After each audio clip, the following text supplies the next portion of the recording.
Yes, Honorable Junet. Ichungwah. Mr. Speaker, I wish to seek your indulgence, Mr. Speaker. Mr. Speaker, sometimes back, I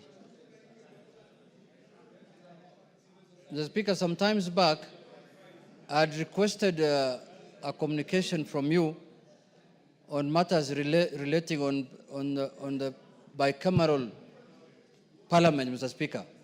Mr. Speaker, Ichungwah. Mr. Speaker, as you are aware that there were issues that were raised and our colleagues in the Senate went to court. Order. Honorable Bukosa, take your seat. Mr. Speaker, sometimes back, I had requested a communication from you. It is actually pending. It's pending, Mr. Speaker. Thank you very much. Yes. Mr. Speaker, on a judgment that was made by the Supreme Court concerning the conduct of the bicameral system, Mr. Speaker. Mr. Speaker, that communication or that ruling, how you want to describe it, will be very important to us, Mr. Speaker, because, Mr. Speaker, this is a matter that has been pending since the new constitution, since we had a National Assembly and the Senate, Mr. Speaker. People encroaching on other people's work and territory, Mr. Speaker. Mr. Speaker, even after the judgment of the Supreme Court, it's in bad faith for the Senate to go back again to the Supreme Court so that the Supreme Court can review their judgment, Mr. Speaker. Mr. Speaker, that is really, really in bad faith, because it is not the National Assembly that went to court. It is the Senate that went to court. They went to the High Court, they went to the Court of Appeal, and they ended up in the Supreme Court. And the Supreme Court did a judgment, Mr. Speaker. Now again, the Senate to go back to the Supreme Court so that the Supreme Court can review their judgment, Mr. Speaker, is really in bad taste and in bad faith, Mr. Speaker. If the Constitution has given you certain mandate and you're not satisfied with it, Mr. Speaker, the honorable thing to do is in the next election, you run for a seat that you think has the powers that you need, Mr. Speaker. You run as a member of National Assembly. You don't encroach on other people's constitutional mandate, Mr. Speaker. Because even us, as National Assembly, there are functions that we cannot do that belongs to the Senate. And they're very clear, Mr. Speaker. And there are functions that belong to the National Assembly. So if you feel, and there are functions that belong to governors, I cannot now masquerade as a governor. I can only be a member of the National Assembly. So, Mr. Speaker, the Constitution is very clear. And to make it even better, there was a judgment from the Supreme Court that demarcated the boundaries of the two houses, Mr. Speaker, that money bill can originate only from the National Assembly. This and this can only be done by the National Assembly. Counties, bills that concern counties, there must be consultation between the Speaker of the National Assembly and the Speaker of the Senate. There's clarity now, Mr. Speaker, through that judgment. But when I was told the other day, Mr. Speaker, the Senate has filed another case, a petition in the Supreme Court, so that the Supreme Court can review that judgment, Mr. Speaker, I really felt that is in bad taste. That is undermining the operations of the Parliament as a whole, not only as the Senate, Mr. Speaker. And if a senator feels that the Senate does not have enough work or does not have enough power, then come where power is. Mr. Speaker, some of the jurisdictions in the world, the Senate only sits quarterly. 3 months, they sit only once to look at issues that concern, elderly people and, this kind of things, Mr. Speaker. So I don't want to go that direction, Mr. Speaker, but what I want to say is that let us stick to the judgment of the Supreme Court, Mr. Speaker, and I request you, many of our members here have not read the judgment, or maybe they have not taken time to go through it, Mr. Speaker. So, Mr. Speaker, I want to beseech you so that you can condense it in few words, the judgment, so that we know next time we don't encroach to what belongs to older people and what belongs to the youth, Mr. Speaker. Thank you very much, Mr. Speaker. Yes, majority. Honorable Speaker, let me join the leader of minority in expressing concern over that issue.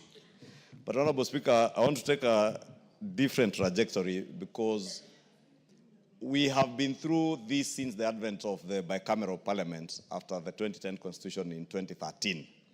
And fortunately, myself and Honorable Junet were in that first parliament of the bicameral parliament post the 2010 constitution. Honorable Speaker, this is an issue that every house, every parliament, since the 11th parliament, has had to deal with. But I must congratulate you, Honorable Speaker, and the current Speaker of the Senate, because at least in this 13th parliament, you have endeavored to make sure that there isn't too much friction between the two houses. But clearly, there are forces still within the institution of parliament that do not want peace. The Honorable Junet is saying there are dark forces, and there must be very dark forces, Honorable Speaker, that do not want peace. Honorable Speaker, there is a thing that circulates on social media where someone says, I don't want peace. And it looks like there are people within this institution of parliament, especially the other house, who do not want peace between the bicameral houses of parliament. Honorable Speaker, I was saying I want to take a different trajectory because you sit at a different place from the Speaker of the Senate. You are the chair of the Parliamentary Service Commission. Being the chair of the Parliamentary Service Commission, Honorable Speaker, and having a bigger representation from this house in the Parliamentary Service Commission, you stand at a pivotal place to ensure that we do not spend any more resources prosecuting cases in court over issues that as leaders we can settle amicably, Honorable Speaker. Because it makes no point for taxpayers' money that has been appropriated by this House to the Parliamentary Service Commission to be expended on lawyers in court to go and review a matter that was already resolved by the Supreme Court, Honorable Speaker. If there is no greater wastage of public resources, I do not know what we would call this, Honorable Speaker. And I want to call on you, Honorable Speaker, as the chair of the Parliamentary Service Commission, to call to order the accounting officer in the Senate, Honorable Speaker, to ensure that no public resources are expended. If senators want a review of that judgment by the Supreme Court, let them contribute from their salaries, Honorable Speaker. Because the provisions of Article 109, 110, and 111 of the Constitution, all the way to 114 on money bills, Honorable Speaker, are so explicit that you do not need to have gone to any law school. I have never been to law school, Honorable Speaker. I only studied commercial law and the law of tort when I was doing my commercial law in my CPA studies. You studied rudimentary law. Let me not call it rudimentary law, Honorable Speaker. At least I studied some commercial law, basic law. And yeah, the basic elements of law, Honorable Speaker, you do not need to be a lawyer to be able to interpret Article 109, 110, 111, and 114 of our Constitution. How many bills have we returned, Honorable Speaker, from this House because they have come with a money bill effect, contrary to the provisions of Article 109 and 114 of our Constitution? Therefore, Honorable Speaker, I want to agree with the minority leader. As much as we are waiting for your communication on that matter, please, as the chair of the Parliamentary Service Commission, move the Parliamentary Service Commission to embargo any expenditure on matters to do with court cases between the Senate and the National Assembly. If that is not possible, Honorable Speaker, from your position as chair of the Parliamentary Service Commission, we would stand guided because we appropriate money to the Commission. We can do what we need to do at budget making process, even as we go to the supplementary budget, to make sure that we do not appropriate resources to be spent in court on lawyers, Honorable Speaker, over things that we can resolve here. Thank you, Honorable Speaker. Robert, I don't want to escalate this. I want it. Okay, I'll give you 1 minute. Thank you, Mr. Speaker. Mr. Speaker, I think this matter that has been raised by the minority leader is an important issue because, Mr. Speaker, from 2010 or 2013 when the new bicameral system started, you notice not only have we had very many cases that have been taken to court, but there is a clear attempt to belittle the House of the National Assembly by the Senate. And in fact, Mr. Speaker, right now that they have gone to Supreme Court again also shows the disrespect they also have for the rule of law.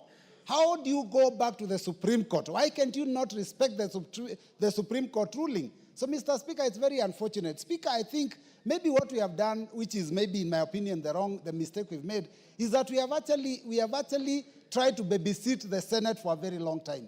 I have served, this is my third term here. But one of the problems we've always had is that almost every bill that you pass, they want to go and make changes to it. So, Mr. Speaker, I think it's important that we make these, you stand your ground and make sure that we do not baby them anymore. I think the support you give them, like every time they come to the Parliamentary Service Commission, they need support from you. You've given them the support. They needed to go out there and be able to go around their counties. You've given them the support to be able to go around. I think, Mr. Speaker, if we allow them to continue, the next thing they will tell us is that they want now a Parliamentary Service Commission for themselves. Mr. Speaker, put your foot down. Let us ensure that we treat them as equals to the National Assembly, not as superior to us. Thank you, Mr. Speaker. Thank you. I'll give you direction in due course. Thank you, Honorable Junet, for raising. Actually, it's a reminder, something you had raised earlier. And they know that they are wrong. That's why they are even attempting to draft a constitution amendment bill to try and interfere with matters that are so clear in the Constitution. I can assure you they'll get nowhere. I'll give you direction. You could call it dead on arrival. Allow me to acknowledge Fra Junior School from Kipkelion East, Kericho. I welcome them to the House of Parliament and let them feel at home. Wangari?